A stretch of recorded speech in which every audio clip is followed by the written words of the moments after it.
Welcome to Sober.Coffee, a weekly coffee chat sharing experience, strength, and hope for anyone on the sober road to recovery. You can download Sober.Coffee weekly on all podcast platforms and check us out on Instagram at Sober.Coffee Podcast and on Twitter at Sober.Coffee Pod. To learn more about us and to help support these sessions, visit online at Sober.Coffee. Here are your hosts, two guys on their own path to recovery, Mike and Glenn. Let's join them at the coffee shop. We got to fix that. Fix what? Fix what this time? It says two guys on their own path to recovery. But correct me if I'm wrong, and I'm wrong. We are not on our own path to recovery. I'm on a path with you. Yeah, I guess that's right. Yeah. We are not. Well, we're on our. Yeah, I don't know, Mikey. Man, it's too early. God darn, man. Dissecting sentences and we are jumping in the studios on Saturdays at 6 a.m. Right. You know. And this morning, I got my. Sometimes products. Most of the time, I complain about how products made because they're just not made like they used to be made. Right. But I got this coffee mug, this thermos thing that holds, 30 ounces of coffee. Looks like 30 gallons to me, but whatever. Well, it literally took like an almost full coffee pot. I think it took 10 cups of coffee, right? But now they make it so well, it's so hot, I won't be able to drink it the entire time we're here in the studio. I mean, the coffee shop. Oh man. I won't be able to drink it. It's so hot. So now not only is it early, but now I don't have coffee. And you refuse to put ice in any drink you ever drank, right? I know. I got this sponsee. Did you not catch that? No. It was a reference to your drinking days. You refuse to put ice in anything you drink. Well, that was only the last year. Okay. Yeah. I had budget for ice prior to that. Oh, you did have budget. Then I ran out of budget money. That's right. So I did sponsee, man. Every time we go to Dunkin' Donuts, he gets ice in his coffee. I might start doing that. Yeah, there you go. Because mix it up. Chill it up. Yeah, mix it up. Speaking of, hey, we got a table for three today. Can we jump right in? Because it's the holidays, man. What, you don't like my banter? I love your banter. All right, well, let's jump in. Your coffee banter, Happy holidays, happy Thanksgiving. Yeah, right. Well, is it?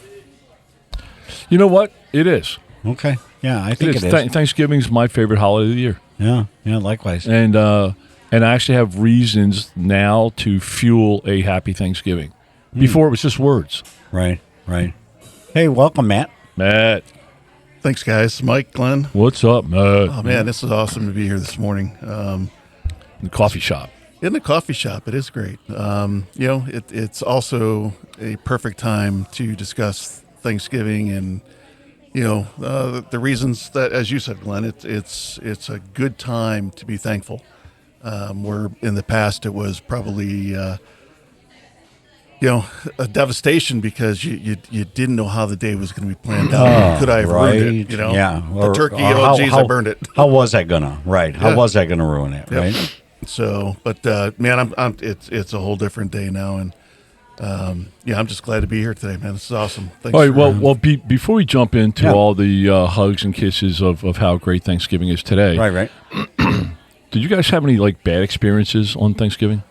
Wow, ironically, it is mine. Looking back? Yes, totally. It was a disaster day for me, multiple years. Multiple years, okay. Oh, yeah, just total disasters, multiple years. And like you said in your intro, it's my favorite holiday of the year. I mean, I love it. I love the warm and fuzzy about it all. Can you share one? Then I fucked it up every year. Can you share one highlight? Yeah, well, I'll give you the one. Drunk a lot. Do you want the one where I started the bonfire on our wooden deck? Oh, yes, I want that one. Okay, my wife loves that story. That's a good one. Let's go there. Yeah, so I fired up the it was a little brisk outside, and I decided to have a little fire. Now, never previously had we ever had a fire pit on the deck. We have it in the backyard where intelligent people most people have do. fires, right? I hauled the thing most up by myself. Most people don't put the fire pit in the kitchen. Yeah, let me put it this way. Binny's, ding, ding, ding, I guess. Wait, for those that don't know. For those that don't know, it's a big Binny's liquor store. is like the Walmart of liquor stores. That's right, exactly. And it's not one of our sponsors, by the way. Right. So. And God, that should be. No, I think they should be. Right? Yeah. And anyway, I literally spent near $1,000 setting my family up, which, by the way, aren't that big of drinkers, but I had to have the bar. So I was really shopping for me. So how does it turn out? It turns out with me starting a big bonfire. That was better because at least I was awake. I'll give you one more. Passed out 1 p.m. 1 in the afternoon, dinner set for 3, passed out on the floor of the dining room. Oh Okay, my gosh. people stepped over me. I thought like it how was- many people? Oh, a like we family had or- 30 people. Oh my gosh, Mike. They walked into passed out Mike on the floor. And Excuse him. excuse me. My poor wife. Oh, he was up late last night cleaning. Well, Speed bump. well, wake him up. Well, you can't wake up. Passed out. Oh my god. All right, so did you let your deck on fire? No, ironically, yeah. Well, I got. well, then it's. Oh, come on, man. I'm sorry. I know you wanted big. You were there's drama behind that one. Yeah, right. But the passed out in the dining room floor, people stepping over you. That's kind of cool. Yeah. All right, Matt, you're up. You're up, Matt. Worst time. Worst time. Best of Gosh. times. Worst of times. You know, I don't think there was ever a Thanksgiving while I was drinking that there wasn't some argument either with my spouse, threatening my children, or something with one of my siblings. And, I think probably the ability to throw my younger brother out of my house one year just because he was my little brother and he's a little pain in the ass, you know, or at least that's the way I took him. And usually it was because I was probably, Teed up. probably by noon, because of course racing around the house, you got to have a drink in multiple rooms because you're running around cleaning Sure. and cooking and, a little Wait, bit wait. Back the bus up a second. Yeah. So you're cleaning. And like if you're anything like me, I jumped from the kitchen to the downstairs to the laundry room. But you're telling me you had a drink at each stop? pretty much. Wait, so you didn't carry the drink around? No, You had no. Each room had its own. Yes, Man, yeah. that's See, I haven't impressive. done that. That's planning. I'm learning about all these cool I things know. I missed out on. Man. Yeah. I should have done that. So you tossed your brother out. I did, and the next day when I got out of my fog, I called him and I totally blamed him. I mean, Sure. and he's like, "Well, here, let me replay the tape for you." And I recognized, it was all my fault. I mean, I went off on him, and it wasn't even his doing. Wow. And there was a multitude of those, Mike. I mean, every holiday didn't have to be Thanksgiving. Without the drama. It could have been a Monday. Yeah. With alcohol involved, it was just that fleeting thoughts of rampage. But Right. glad that I don't have to worry about that now. Love it. He leaves on his own accord now. yeah, it's awesome. That's awesome. How about you, Glenn? So my favorite one was, I don't know, I forget when it was, 2000 maybe. I took my family skiing. That's nice. So my two small girls and my wife at the time, we went skiing at Bachelor's Gulch, Ritz-Carlton Bachelor's Gulch in Beaver Creek. Of course, the Ritz. Yeah, and it just opened up, and so we went skiing in the morning, and we had like a 2:00 Thanksgiving lunch at the Ritz, Thanksgiving dinner at the Ritz. So I was all teed up, and I went to 2:00 lunch. I remember sitting there, and then I remember having to go back to the room, and I got sick for 2 hours, and then I just went to bed. That was it. Yeah. And I'm like, it's such a beautiful place and just beautiful time. And You spent it in the bathroom. I spent many beautiful times in the bathroom. I spent a week So in Norman St. Thomas in the bathroom. Norman Rockwell paints a picture, Oh, and absolutely. it's got the turkey, and there's a little glaze coming off the turkey. Yours was porcelain that year. Your turkey was porcelain. it was, I just look back and I'm like, Oh. what a shame. I know. You know, right? what a shame. But today's different. Yeah, today's different. And, I know here's the thing for me about Thanksgiving was it was premeditated on my part. I mean, I knew I was going to it was one of those things you're going to get lit up, and I knew I didn't want to get lit up because I wanted the raw emotion of the love the day was supposed to bring. And I fucked it up, I don't know, but I don't know if I ever thought about it of feeling that true emotion because I didn't feel emotion back then. It was more of That's a good point. like Yeah. you said, Mike, earlier, setting up the bar, right? Yeah.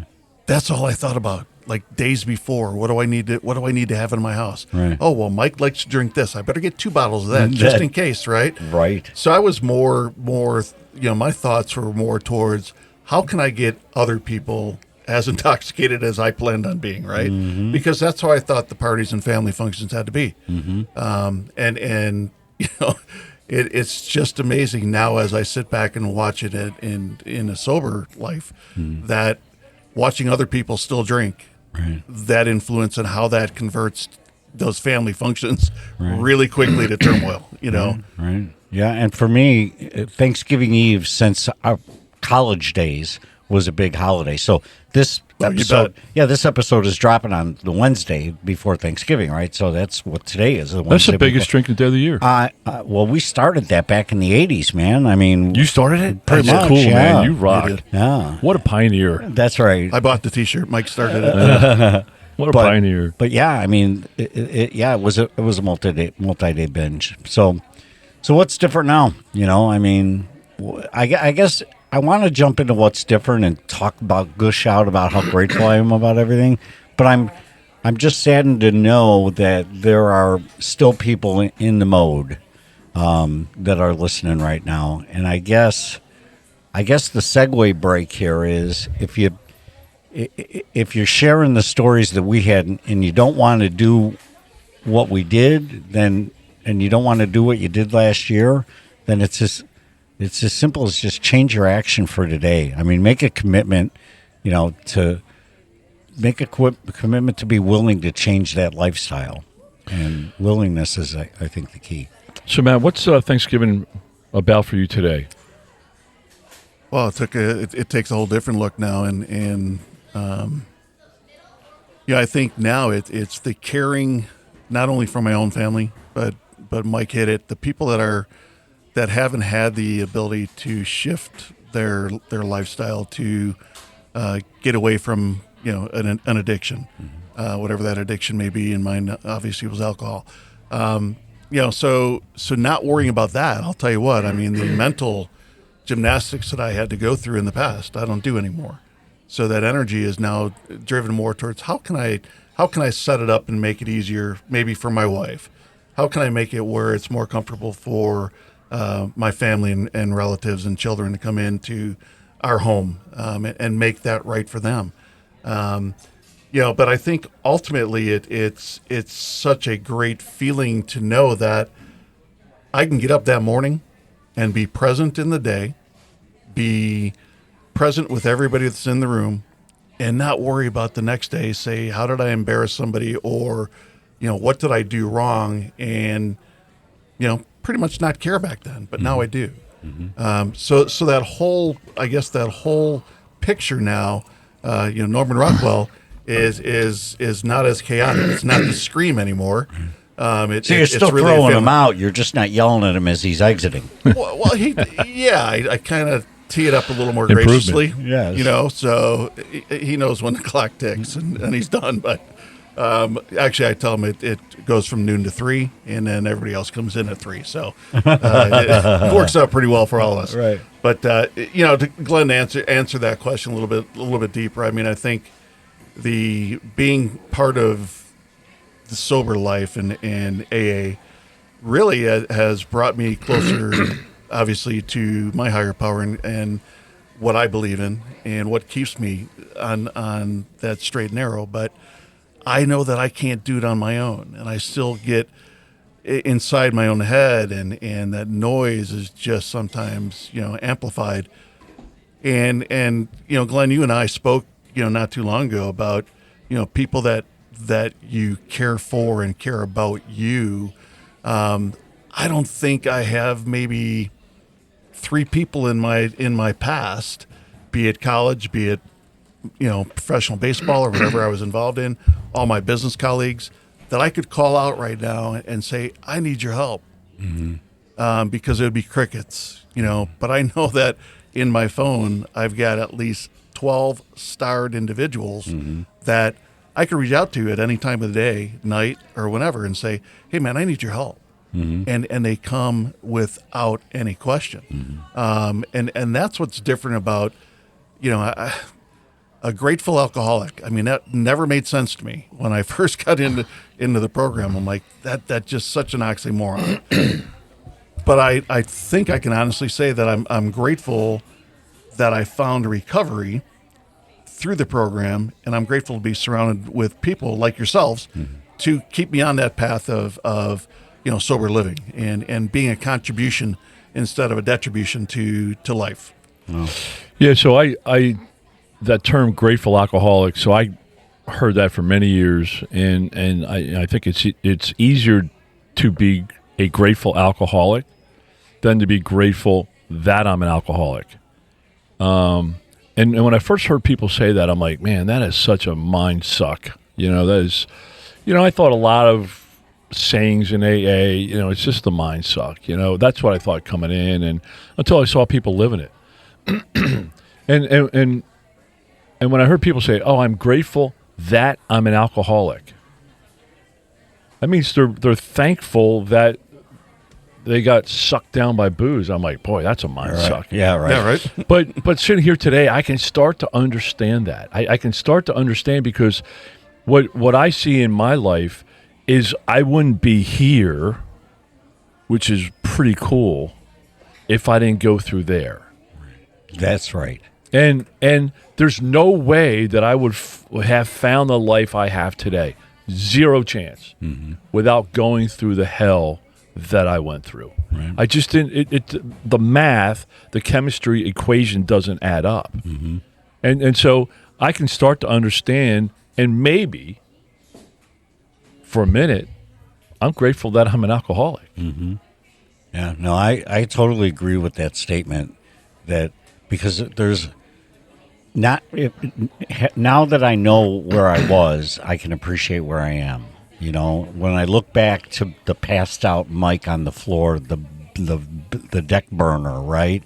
Last year, as an example, and Matt, I love what you said, because what I heard in your response was that there is an undergird of gratefulness just about where you're at in life today, and so there's a grander appreciation of what you have. And last year's Thanksgiving for me, and I look forward to this year's being the same. We've got the smallest house in the family. We crammed 35 people into this very small footprint. We're right on top of one another. That deck that I burned the bonfire on now is tented, and there's just. But I walk into that scenario knowing that I'm there with an army of individuals that are as well appreciating the day. Does that make sense? Yeah, 100%. Yeah. You don't have the fire pit on the deck anymore. No. Okay. Fire pit is appropriately placed in the backyard. No, that's awesome. That's awesome. So, I mean, I have two words that come to mind now for me, and as I think about my day. One is gratitude. Years ago, I used to chair these Thursday 7 a.m. meetings, and my favorite meeting was Thanksgiving. We'd cram 60 people in the room, and just go around and be a focus on gratitude, right? And a lot of people's lives improved, and it was just great to hear. So I think gratitude is, that's an easy word. But second, I think of serving. I get outside of myself. I'm usually the king of cooking and making sure everybody's got everything. And we don't have 30. We probably have 12 or so. I could send 15 over. You know what? That's an awesome idea. As long as they don't have to step over you in the living room. No. And it's funny because it's so weird. Like, we might have 3 glasses of wine served that day. I mean, we are not a booze family at all, and it's not because of me. It's just, I think it's like the 10th wonder of the world. People go to Thanksgiving, they don't drink. I just don't get it. Right? They don't have a problem. But, so it's all about each other, and I really focus the entire day on serving. And so that's what I'm looking forward to doing today. Yeah. And I heard a lot of that in your intro too, Matt. What I heard you describe was a selfish Matt, and then morphing into a selfless Matt, where you're more attuned to what their needs are. That's what I heard you say. Yeah, and it's. I think it becomes natural for me now to want to serve. It's not just the holidays. It's every day I get up. I'm thankful that I get another opportunity to take a bite of the apple and live my life. Where and Glenn, this is one of your favorite sayings that you used to despise the mornings, now you crave them. I crave them now because you know what? I get up. I'm not trying to figure out what I did the night before. I'm not trying to figure out, hey, where did I hide those bottles? That takes a lot of energy. Sure right? Yeah, right. Do I have money left in my wallet? Those days are gone, and really they don't even come into my thought process anymore. But I need to keep myself involved in not only the sober community, but myself to keep trying to be better. Because I don't think there's ever that level of perfection. I don't think I'm ever going to be that, that perfect person. But I can strive to be better every day. I can strive for, my health to be better. I can strive to, again, serve more so it makes the people around me feel better and more accepting of me instead of being repulsive like in the past. So it takes a whole different spin in life. And one thing that I think I've learned from both of you a lot more is listening is becoming a better skill set of mine than always talking and interjecting. So this is a great love fest, right? But there's people out there who aren't where we're at, right? I mean, they're facing today with challenges. They're going to family situations, maybe their early sobriety, right, where they really fucked up last Thanksgiving and they're not looking forward to going this year, and they're trying to go last sober. night. Or last night, right? Or so what are some tips on either sober curious or early sober, right? Because we're pretty good today, right? We're not stressing today, the Thanksgiving weekend. But yet, what are some tips we can give people to help them get through the day? And because not everybody is all, rainbows and unicorns, right? The way we feel today. Can I jump in, please? Please. First of all, don't drink. Now, that sounds wacky, but here's my point. Plan to drink tomorrow, but for today, Wednesday, Thanksgiving Eve, or if you're listening to this on Thanksgiving Day, just don't drink today. Put it off till tomorrow. Don't pick up don't take the first sip. If you're listening to Sober.Coffee, you're probably listening because you're either there, been there, or you're not going listening there. because we're handsome. That's for sure. That's for sure. So, well, let's not speak for all of us. Thank you. So, the thing is, just don't take the first sip, because the first sip for me led to tragedy. Led to laying on the floor and people walking over you. The other thing I would say is, because this is what I've learned through my listening, is that it's easy to compare this year. I have a low probability of passing out on the kitchen floor, right? But I got to quit comparing myself to drunk Mike and compare myself to last year's Thanksgiving Mike or yesterday Mike, more importantly. Am I better today? And I heard Matt say that. Are you better today? So I would say just be a better person today than you were yesterday. That would be my starter. How about you, Matt? But how do you and Mike, that's perfect. And I've heard that before. Another saying, put a plug in the jug. Don't drink. It's not as easy, I don't think, as hearing the words. Right. I think it's how do I surround myself with safety or bumper. Like I look at kids bowling. If they throw up the bumper guards for the gutters. How do you do that? I will jump in and tell you how to do that. I think that would be helpful to any listener. Don't go. Don't go. I mean, if you feel that, what Matt was just talking about, if you feel that in your gut, you're gonna go.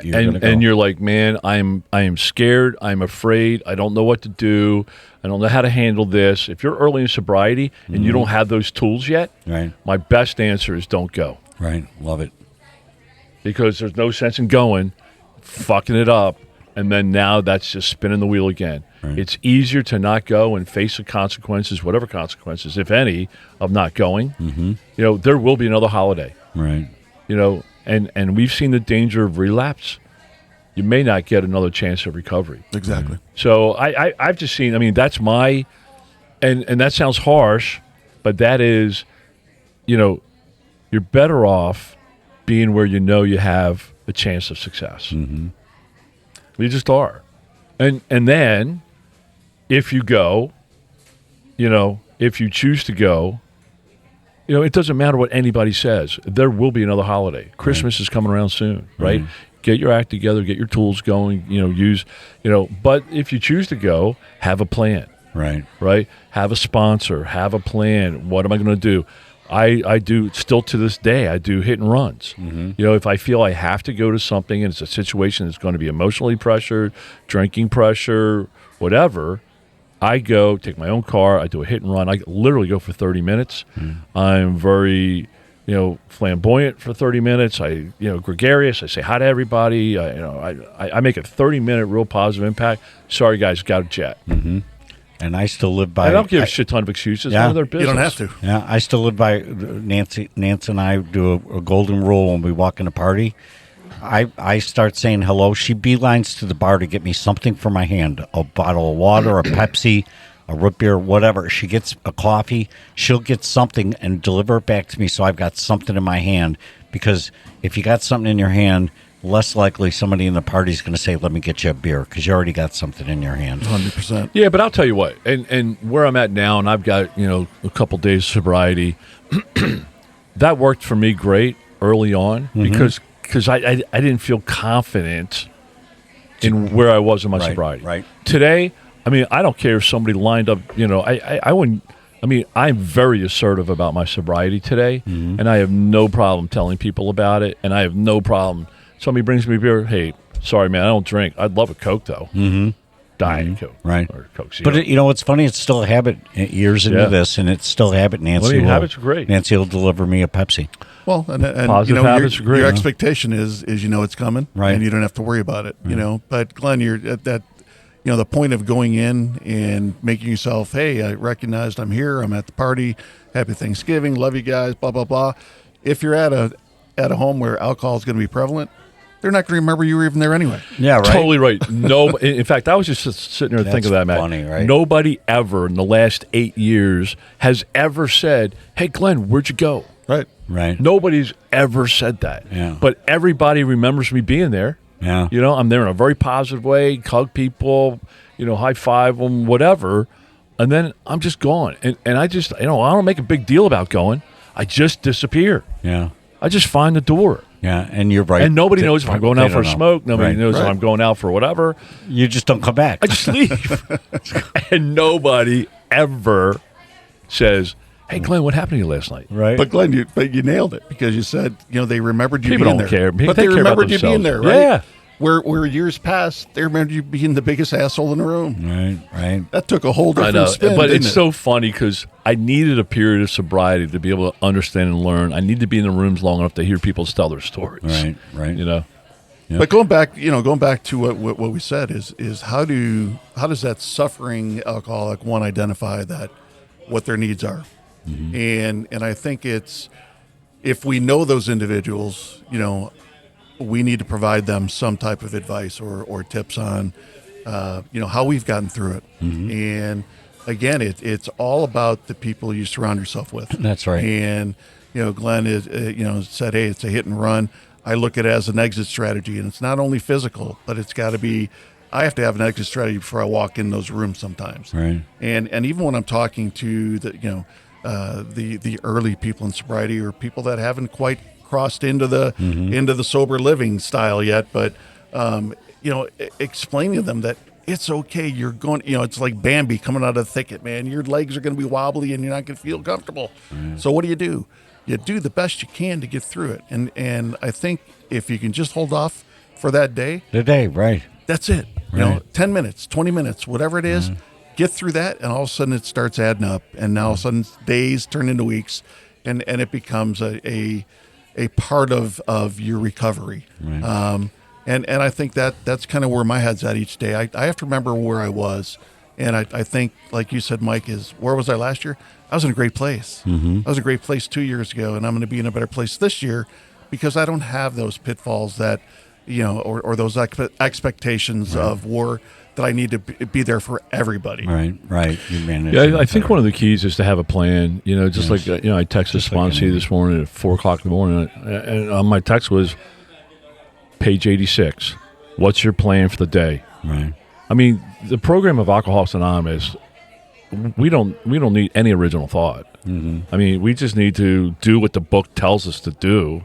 In page 86, upon awakening, that includes Thanksgiving. It includes the day before Thanksgiving. Upon awakening, what are our plans for the day? Right. And I think where I got in trouble was when I didn't have a plan. Right. Right? I mean, my life is so planned today, and I just go from one thing to the next. I don't have to think during the day, I'm kind of feeling kind of off. What do I want to do? Mm-hmm. I just go do the next thing. Yeah, it sounds like a dangerous strategy to have those. To wander around. Right. Right? Because then, crap, I mean, my sobriety started really kicking in gear when I started to really plan my day, and I started to fill my day. I found even in early sobriety, I was challenged when I didn't have plans. Mm-hmm. And Thanksgiving, it's good to have plans. Just sitting around in somebody's house for 3 hours, because I'm telling you, especially early sobriety, the steps are 1 through 12 for a reason. And I've seen people in early sobriety, they're like, hey, man, I was at a meeting, and I heard about this, like, 8th and 9th step. And there's Aunt Edna sitting across the room. Yeah, right. And I puked on her last year. Let me go make my amends. And so a lot of the people that they've hurt are in the rooms, right? Their lifestyle has not changed at all.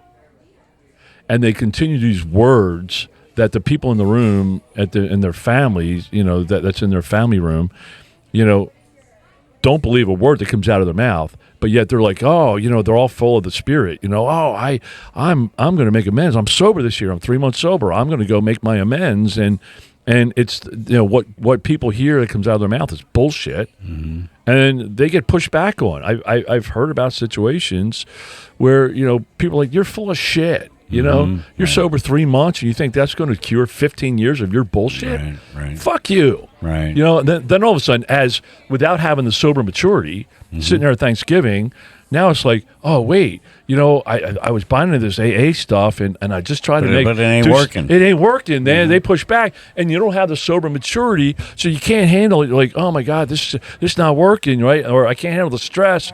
I'm going to get a drink. Right. I mean, I've heard about those situations, and so look, have a plan, work with your sponsor, right? Do page 86, figure out what you're going to do that day, right? And how you're going to approach it, and then just, you know what?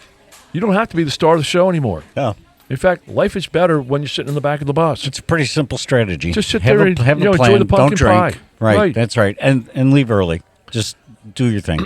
Right? Don't go. Right. Or don't go. Don't go. I mean, I've seen if you don't have the tools and you can't make a plan, you're better off not going. Isn't it amazing how in early sobriety how sensitive we were? Oh yeah. But when we were rip-roaring drunk, we didn't care about anybody's sensitivity. We just trashed them. That's a key point. But you know what? Here's the difference. In early sobriety, you don't have the tools. Exactly. When you were drinking, you used booze as a key tool.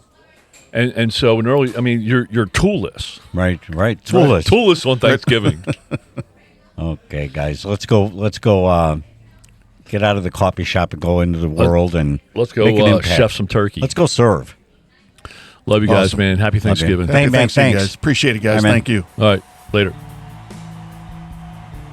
Thanks for joining us for today's coffee chat. To contact the show, email us at podcast@Sober.Coffee. If you need immediate help, the AA hotline is 800-839-1686. The National Suicide Prevention Hotline is 800-273-8255. Remember, Mike and Glenn are sharing their own journey on the path to recovery. Any suggestions, medical or otherwise, are their own experiences and should not be viewed as professional advice. See you next week, and remember, there is a solution.